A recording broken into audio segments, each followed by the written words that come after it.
This is a story about a world obsessed with stuff. It's a story about a system in crisis. We're trashing the planet, we're trashing each other, and we're not even having fun. The good thing is that when we start to understand the system, we start to see lots of places to step in and turn these problems into solutions.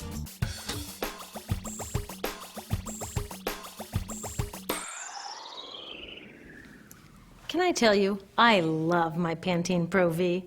Of the dozen or so personal care products that I use every day, it's the one I can't live without. Says it gives my dull hair the ultimate cool shine. How does it do that?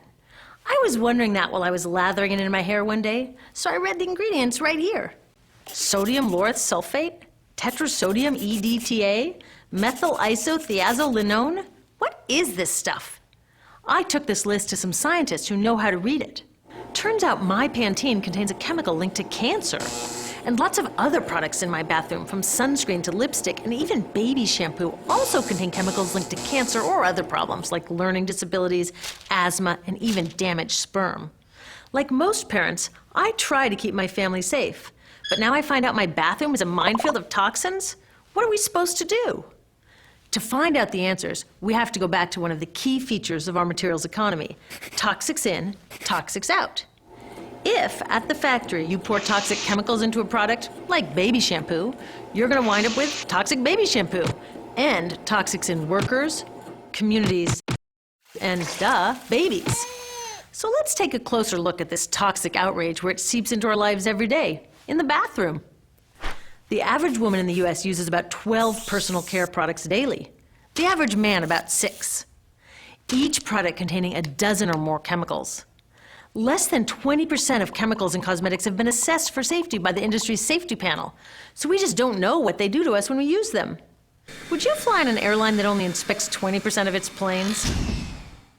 Of course, not all of these chemicals are dangerous, but we know that many are. Some are carcinogens. That means that they can cause cancer. Others are neurotoxins and reproductive toxins, proven to mess up brain development and reproduction in animals. Wait a minute, we're animals too. It's like a giant experiment. We're using all these mystery chemicals and just waiting to see what happens.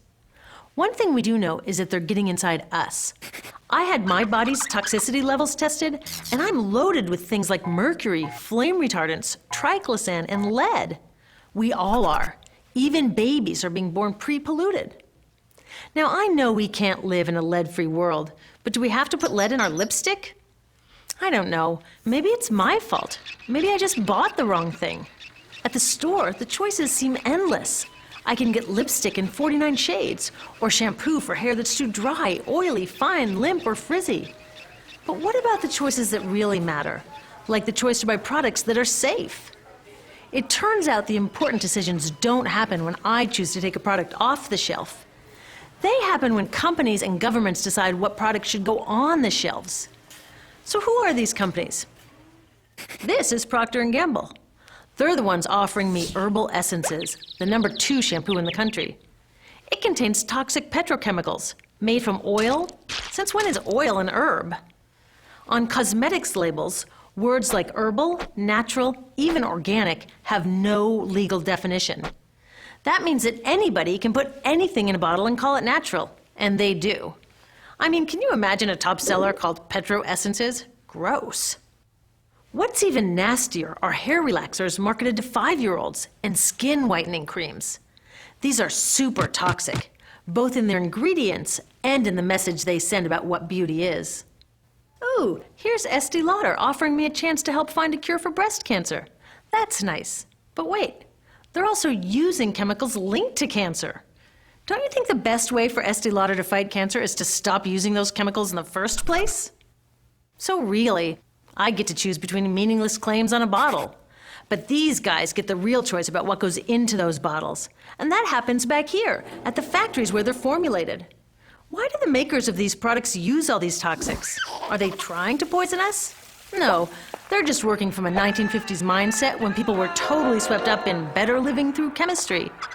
In all that excitement, they forgot to worry about human health impacts.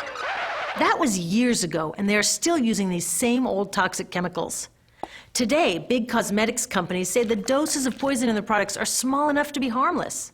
Yeah, maybe if you use them once a year. I guess they never get out and see that their products are being used and combined with other products every day. A little toxic dose under your arms, a little more on your hair, on your lips. And workers in nail and hair salons get dosed all day long. So the industry is used to doing things this way, and they can. Because even now that scientists have linked the chemicals they're using to all sorts of problems, there are no laws to get rid of them. You're thinking, really? Come on, nobody's making sure that the stuff we smear all over our bodies is safe? Nope. The FDA doesn't even assess the safety of personal care products or their ingredients. Since 1938, they've banned just 8 out of over 12,000 ingredients used in cosmetics. They don't even require that all of the ingredients be listed on the label. Now, this is an example where we can all agree a little more government action would be helpful. This lack of regulation leaves a huge hole that the cosmetics industry is all too happy to fill.